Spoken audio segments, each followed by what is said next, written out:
4 dekabr Manas günü bayramının aldığındagı bugünkü konferensiyаны açık dep жарыялап коюуга уруксат этиңиздер.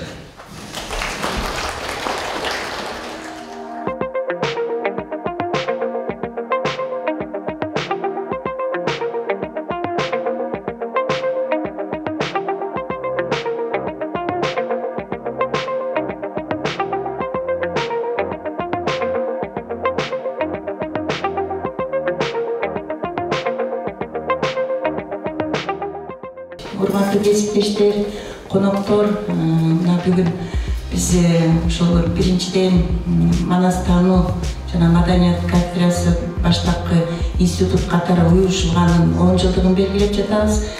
Мен сиздерди ушул жакшынакай маареке менен чын жүрөгүмдөн куттуктайм. Ишиңиздерге ийгилик каалайм. Студенттерге, мыкты студенттерди биз күтөбүз. Буюрса студенттерден дагы үмүтүбүз чоң. Манас бул кыргыз жашоосунун энциклопедиясы. Манас менен биз кыргыз эл мактанабыз, даңктанабыз. Дүйнө жүзүндө Манас эпосундай бир дагы элде эпос жок, аны баарыбыз билебиз. Ошол атайын биздин бүгүнкү ушулган конференциябызга келип бергениңиз үчүн Сүйтбек Сапарбекович сизге дагы ыраазычылык. Мен ойлойм, ушу сиздей Манас эпосуна, Манаска дегеле күйүп жанган сиздей адистер бар. Анан бизде ушундай окутуп аткан биздин кафедрабыз бар. Мен ойлойм, келечеги экенин.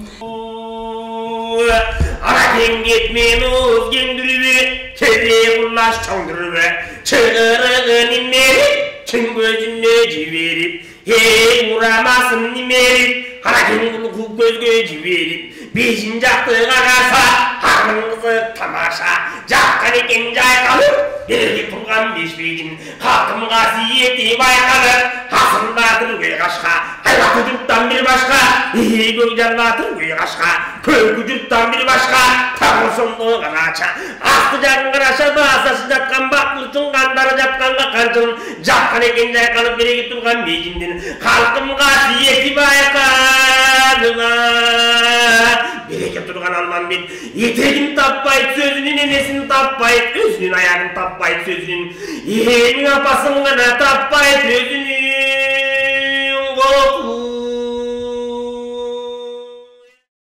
Мени Манас киши жетелеп чоңойткон. Ушу 40 жашка чыкканга чейин мен деле Манасты жомок, фольклордук чыгарма, адабияттын бир бөлүгү же ошонун бир багыт эле деп ойлоп жүрө берчүмүн. Манасчынын баласы болсом да ошого маани бербейм. Анан Манасты илим деп айткан адамдарга калып, ушу жомокту да илимге айлантса болобу деп, ушунда Советбек агайга таңгапчын. Жарыктуу киши жакшы эле жашка барыптыр. Анан жомокту келип бизге илим катары сунуштап атат деп. Статьяда жазып агайыма тийишкен учур болгон. Биздин атабыз Манас Глейге державаны титиретип, чөгөлөтүп, коркутуп, атайын ЦК ВКПБнын жашыруун чечими менен бул жарыяланууга болбойт, айтууга болбойт, бул улутту бириктирет экен, нартты көтөрөт экен, салтты көтөрөт экен. Биз жагы түктөп 15-20 улутту бириктирип атсак, бул улуттук аң сезимди көтөрүп, ар бир улут кыргыздарды ээрчип, башка улуттарга да өзүнүн баалуулуктарын издей баштайт, коркушуп 50-60 жыл бою Манас атабызды басып жатышкан. А дегенде баш көтөрүп түгөлбөй атабыз. Чокон Валихан, көптөгөн, ошолор Радлов, Мифтаков, ошол агайларыбыз акырын көтөрө баштаганда баарын тең эмгектердин үстүнө кара печет басылып, булардын эмгеги жарыяланганга болбойт. Булардын китеп чыгарганы болбойт. Түгөлбөй атабыздын көгө сабасы 31 жыл бою кара сандыкта басылып жатты. Эмне себептен акыркы 10 жылда ири өлүккөн өлкөлөр улуттук баалуулуктарды, улуттук адабиятты, дартты, салтты эпосторун көтөрүп атат. Алар түшүндү. Дүйнөнү эч ким менен таң калтыра албайт экен, көрсөчү. Улуттук нарты, салты менен гана жок болуп кетпей, жоголуп кетпей, улуттук иденттүүлүк сакталып турат экен. Манас эпосу. Бул биздин конституция, нарт конституция. Ошол Улуу наркыбыз, салтыбыздын баары тең ушу Манастын ичинде.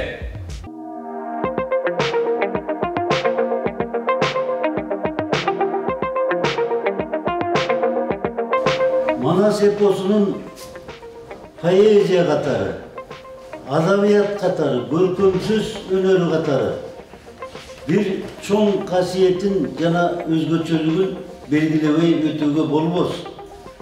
Bul kasiyet özgöçölük, bul artыкçılık Manasты жергиликтүү аймактын чегинен алып чыгып, дүйнөлүк адабияттын нагыз көркөм шедеврлеринин даражасына көкөлөтүп чыгарарын айталы.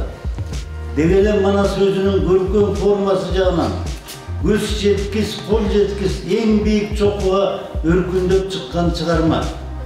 Курчап турган дүйнөнү, көрүнүштөрдү, предметтерди, татаал рухий кубулуштарды, чагылтуудагы кыргыз тилинин бай көркөмдүк мүмкүнчүлүгүн, керемет жөндөмүн, сыйкылдуу күчүн, эң ийкемдүү образдык кудуретин дал ушул Манас эпосунан ачык айкын көрөбүз.